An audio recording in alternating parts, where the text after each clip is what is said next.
Ma manco, guardate qua, che spettacolo, che è morbido, guardate qua che sapore, è molto bello umido. Buongiorno, accontentiamo a chi dice che faccio sempre prima e non faccio un secondo. Oggi pigliamo una bella spigola di questo, guardate qua, di un valore 1,7,50 kg, patate, pomodorina, petrusina, olio e aglio, però a sfilettiamo, ora vi faccio vedere come la produciamo e come la sfilettiamo. Andiamo ora. Come primo passaggio, patate belle sottili, guardate qua, sottilissime. Siamo pronti? Ok, cominciamo a sfilettare la spigola, guardate attentamente.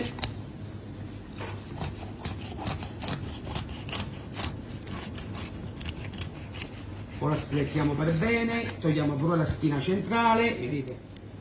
La spina tanto bella uomo e togliamo quella centrale. E man mano togliamo pure questa qua centrale, porta la spina in mezzo, però non la buttiamo, la recuperiamo. E poi togliamo la, guardate come si fa a togliere la pelle sotto, piano piano.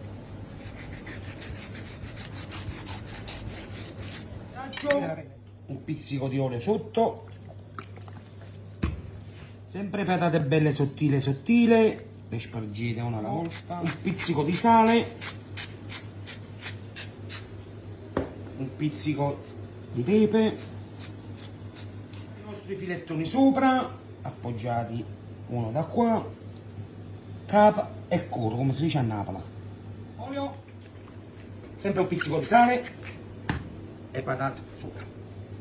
Mettiamo un po' d'aglio, pomodorini, tanto bello, una pizzica olive nere, li condisce tutto, un po' di petrusini e un bello bicchiere d'acqua.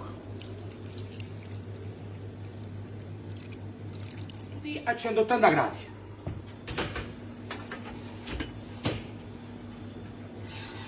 Mamma mia, prima col caldo. Guardate qua. Che spettacolo, guardate qua, dammi che è morbido, guardate qua che sapore, è molto bello umido.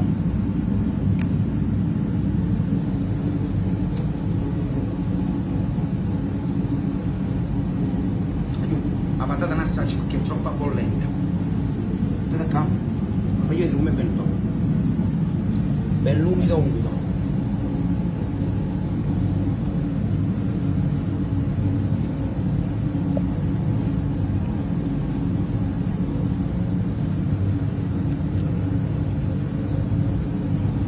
Ne butto sto pusa e mi ne butta a durra pomodoro, usa pure patata, guardate sta patata, bella croccante, guardate qua.